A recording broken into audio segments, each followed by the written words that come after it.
Kamış dağlarının boynunda mekan, güzel təbiəti valehdir her zaman. Zəhmətlərimlə ucan kəndin, sənin müəllimlərindir can verən can. Nadir müəllimat ilk təməllərin, Furiddin müəllim qorudu şirin dilləri. İdris müəllim öyrətdi ədəbiyyatı, Ziya ilə bəzəndi gənclərin yolları.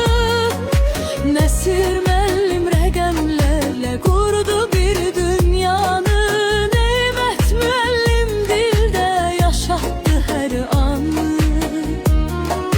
Nureddin milli rənglərlə çəkdi kəndi, Afət müəllim riyaziyyatın uca sultanın, Rəcəbəli müəllim yala dilin sevdirdi, Xanbala müəllim rus dilini bildirdi.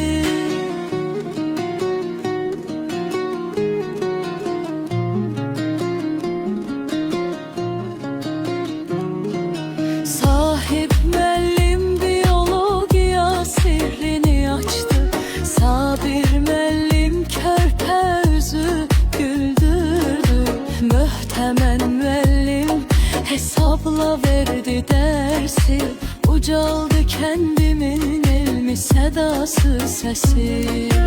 Nazmin adından bir hörmət bir salam, yaşayır qəlblərdə Çayrudun müəllim ordusu.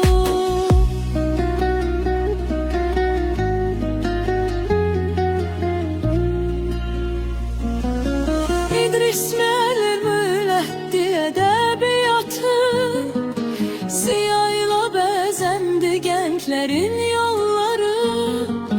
Nəsir müəllim rəqəmlərlə qurdu